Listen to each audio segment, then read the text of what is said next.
otra salida, hay una salida. Busca a Cristo, confía en Él y espera en Él. Y Él en su momento, como yo lo tuve, mi experiencia, te sacará y te librará de lo que estás haciendo. Amén.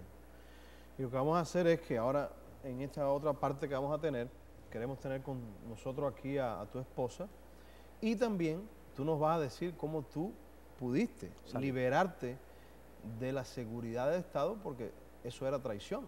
Exacto. Según los papeles que tú firmaste, Ajá. y firmó esa, y para lo que tú fuiste entrenado. Es una traición a la patria. Así que eso lo vamos a ver en la segunda parte. Bueno, estimados televidentes, estamos entrevistando a Jorge Pantoja.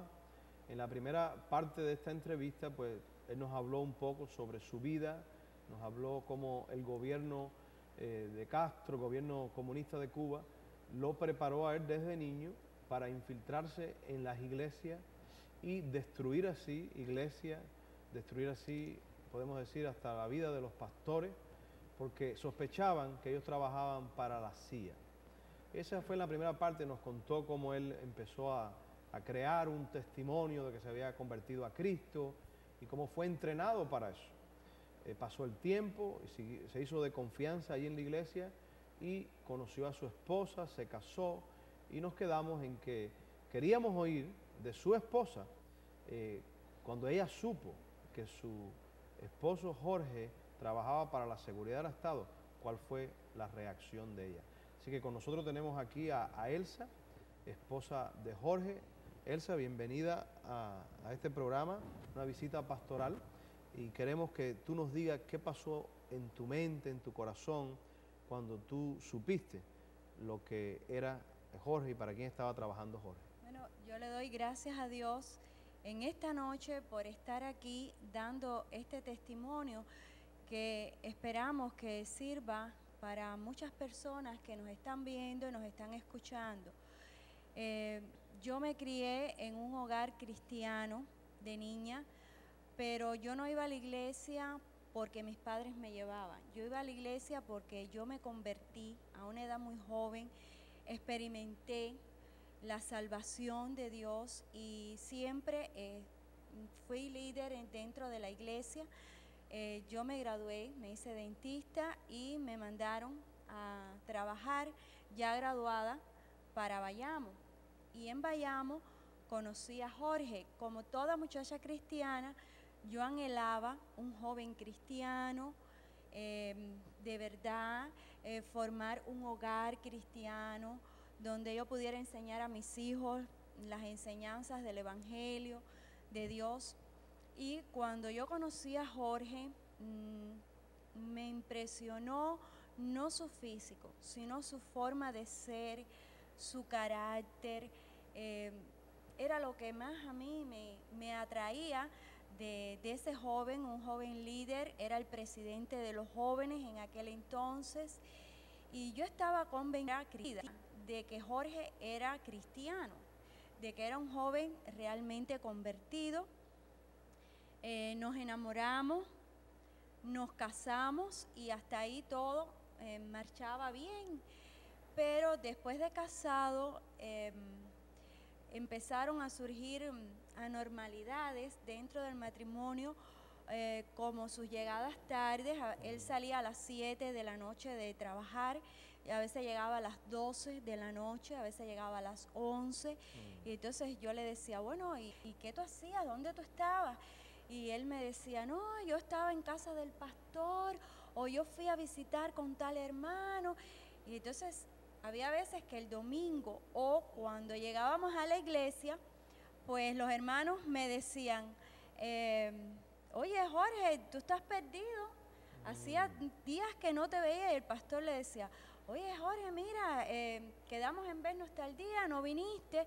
Entonces empezaste a sospechar ya. Yo empecé a cogerlo en muchas mentiras, hasta que empecé a dudar de él, no por su comportamiento hacia mí, sino por una serie de cosas. ¿Dónde estaba él? Y entonces un día... ¿Y tú no encontraste nada nunca, Elsa, en su ropa, un libro, no sé, un mensaje escrito? No, jamás. Yo nunca encontré... Bueno, yo no soy una Y a él no persona... se le iba nada de pronto, No, como el capitán o el... nada, nada, nada, nada. Era una cosa, era una persona completamente normal, un muchacho cristiano, íbamos para la iglesia, participábamos de todas las actividades, una cosa muy normal. Y hubo un día en que ya yo le dije, mira, yo tengo que hablar contigo, yo tengo una serie de dudas. Yo inclusive llegué a pensar que él podía tener otra mujer. Claro.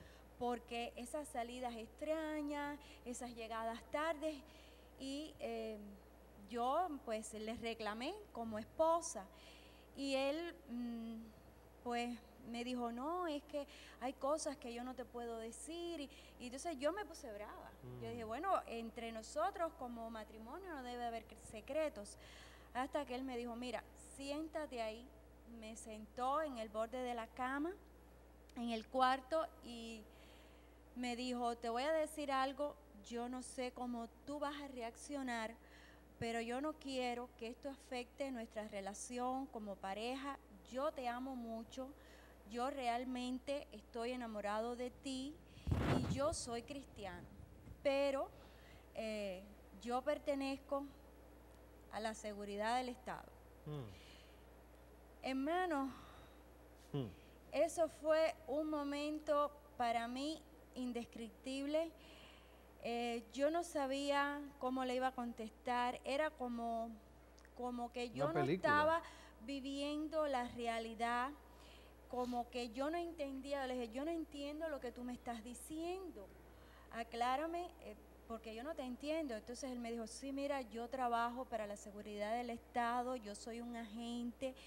Me dijo el nombre que él tenía como agente, empezó a explicarme y me dijo, ahora yo te voy a dejar sola y tú piensa lo que tú vas a hacer, pero recuerda que yo soy cristiano, de verdad yo me convertí de verdad al Señor. Entonces él habló conmigo, yo me quedé muda. Tú empezaste a llorar, histérica, me No, imagino. no, yo me quedé muda, yo no supe qué contestarle. Yo le dije, ok, déjame pensar. Él salió de la habitación y yo lo que hice que me tiré de rodillas ante la cama. Y yo recuerdo que la esposa de mi pastor en Cuba, la hermana Candita Martínez, era una mujer de mucha oración y me enseñó que en los momentos difíciles la oración es como un bálsamo. Y entonces yo me tiré de rodillas y yo empecé a orar, pero con el espíritu derramado, ¿no? Yo decía, Dios mío, yo he esperado tanto tiempo para un joven cristiano. Yo pensé que tú me habías elegido ese compañero, y de momento esta situación, ya nosotros estamos casados. Tu palabra dice que lo que Dios unió no lo separe el hombre. ¿Qué hago, Dios mío? Y dice, como dice un coro, que cuando nosotros invocamos el nombre de Dios, detrás de la tormenta viene la calma. En ese momento yo sentí como una paz, como que el Señor me estaba diciendo, confía en Él, no disuelvas tu matrimonio, piensa bien lo que vas a hacer. Y fue como una tranquilidad, como una paz. Y entonces yo dije, bueno, Dios mío, si tú me has dado esta prueba, porque para mí era una prueba como cristiana, como mujer, yo voy a responder. Y si de verdad Él es cristiano, yo lo voy a ayudar. Supuestamente yo soy la esposa idónea, la compañera idónea. En ese momento, Elsa, ¿ustedes estaban en La Habana ya? No, estábamos en Bayamo. Estábamos en Bayamo. ¿Y qué, es decir, tú creíste que él no te estaba mintiendo cuando te dijo que era cristiano en este momento? No, yo en ese momento... Porque tú podías dudar de que también eso fuera una mentira. Bueno, por eso yo me tiré de rodillas. Yo estoy convencida de que el Señor me habló, porque yo sentí una tranquilidad y como yo no dudé, pastor, yo no dudé de que mi esposo estaba convertido y que eso no era una noticia nueva de que las iglesias están infiltradas, de que no las iglesias bautistas, todas las iglesias, o sea que no era una noticia nueva. Lo que era nueva para mí era que era mi esposo. Y además que yo nunca le había notado a él nada que pudiera, vaya, lo último que yo hubiera pensado era que él era un agente de la seguridad del Estado. Ok, Elcita, él te dice que él trabaja para la seguridad del Estado, tú clamas a Dios de todo tu corazón, posiblemente tú no has orado como tú oraste en ese momento, en toda tu vida. Yo sentí el derramamiento del Espíritu En tu vida. porque era algo que era sorprendente y además era un momento en que yo tenía que tomar una decisión y no sabía qué hacer. O sea, yo pedí la ayuda de Dios para poder tomar una decisión, porque fue un momento de confusión en mi mente y ya cuando el Señor me dio esa paz, me dio esa tranquilidad y yo dije, bueno, si el Señor me dio ese esposo y yo soy o debo ser la ayuda idónea para él, como matrimonio, pues yo debo ayudarlo. Al cabo de un tiempo, él entró otra vez a la habitación y yo le dije, mira, ¿tú estás seguro? Tú me dices que tú eres cristiano. Él me dijo, sí, yo estoy convertido, yo estoy arrepentido. Bueno, estuvimos hablando y cuando él terminó, yo le dije, bueno, yo quiero decirte que yo te amo, yo confío en ti, estoy segura de que tú eres cristiano y si el Señor nos ha puesto en esta situación, yo voy a ayudarte, pero sin hacerle daño a la iglesia y no quisiera que hubiera más mentiras entre nosotros. ¿Qué tú sentiste, Jorge, cuando ella te dijo estas palabras? Tú entraste a la habitación, porque tú por un momento pensaste que la iba a perder. Sí, el miedo mío aquello era perder mi hogar, perderla a ella porque la amaba, como la amo. Y cuando yo volví de nuevo a entrar, yo no sabía, yo le pedí al Señor, Señor, si tú me has transformado, si tú has venido a morar en mi corazón, tú me la has dado a ella, yo no quiero perderla. Pero cuando ella te dice estas palabras, cuando aquello fue algo tan grande y una confirmación de que Dios estaba tratando y que Dios estaba ahí conmigo, que el poder del Señor estaba a mi lado y que me estaba mostrando que quizás en un momento determinado Dios nos iba a liberar de todo esto.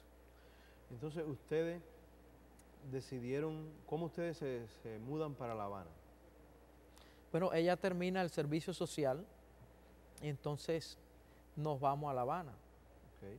El objetivo también, La Habana, era también el seminario que había en La Habana. Bueno, se mantenía, cuando yo llego, digo, bueno, a lo mejor en La Habana pensábamos que me liberaba un poco, porque allí era mucho más grande aquello, pero cuando llego me dieron vacaciones unos días, pero al poco tiempo me llamaron, vámonos en Calzada y yo. Ahora te eligen otra iglesia. Entonces ellos primero, cuando yo llego a La Habana, ella era la iglesia de la Bautista de la Víbora. Cuando llegamos a La Habana, él me dice, el nuevo oficial que me atiende, me dice, bueno, mira, nosotros queremos penetrar, que tú vayas para la iglesia de Ernesto Alfonso. Este hombre... ¿Por qué? ¿Por qué esa iglesia? Porque Ernesto Alfonso es un pastor bien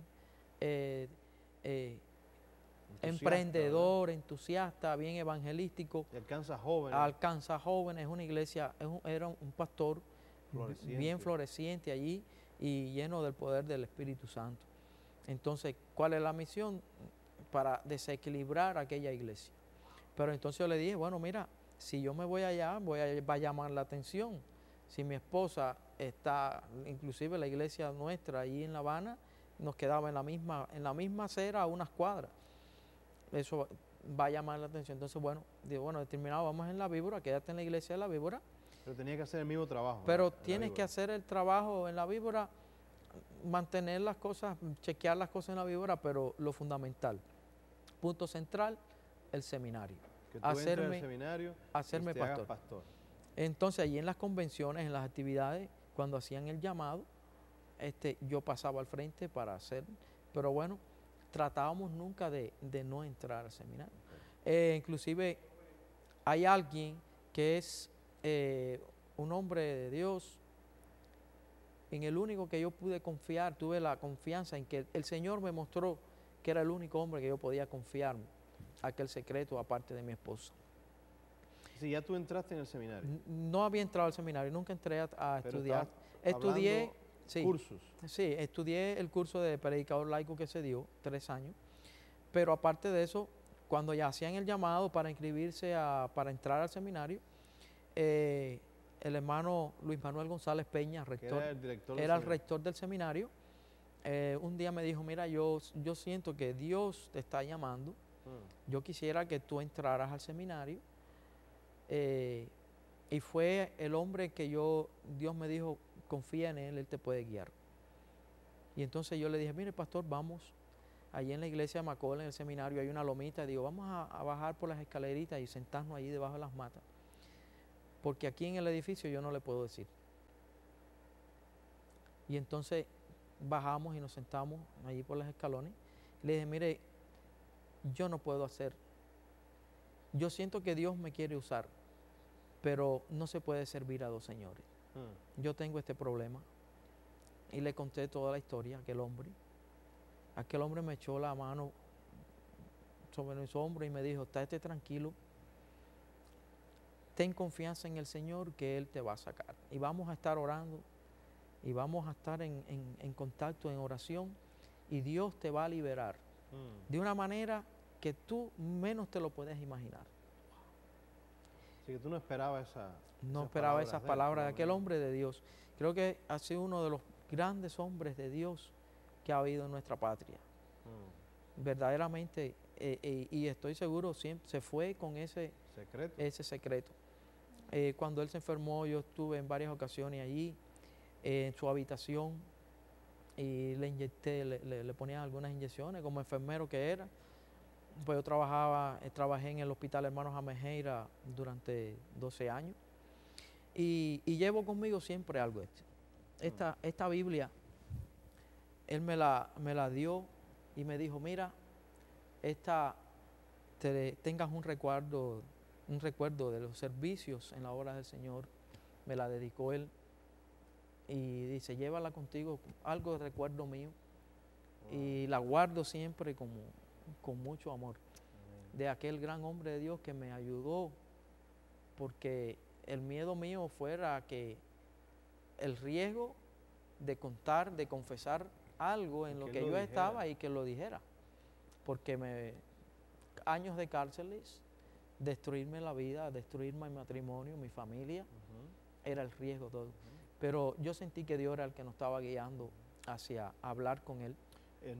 Jorge, ¿y cómo es que tú logras salir de la seguridad del Estado? A mí se me da la misión, aparte ya después de no entrar al seminario como tal, de penetrar algunos grupos a los cuales ellos le llaman grupos subversivos que entran a Cuba.